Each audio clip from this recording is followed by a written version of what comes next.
মঙ্গল নাহি চাই, সেই রাজার দোষে রাজ্য চাকার হয়ে যায়। যেই রাজা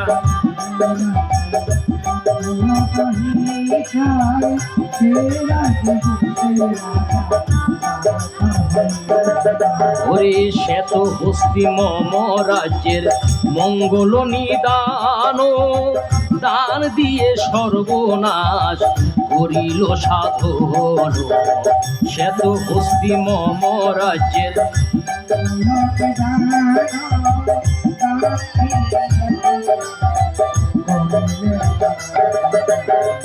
রাজনীতি বুঝতে না রে, অকাতরে দান করে।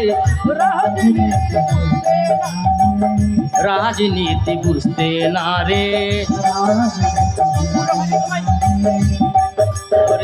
দানবীর কীর্তি ধরে।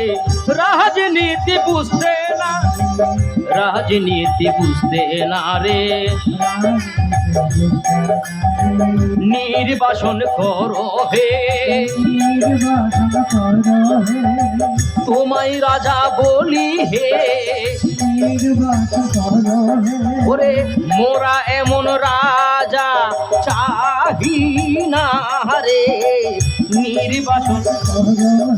ওরে বংশগিরি বনের মাঝে,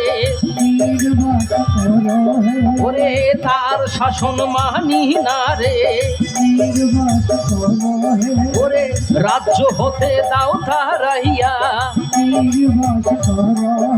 ওরে নির্বাসন করো হে,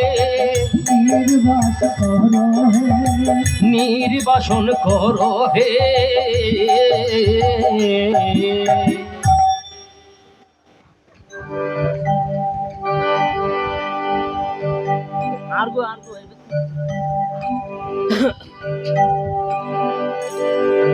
তখন যখন রাজারা সবাই নির্বাসন দেওয়ার জন্য প্রস্তুত রাজা বেশান্তরকে, তখন মহারাজার কিছুই বলতে পারলেন না।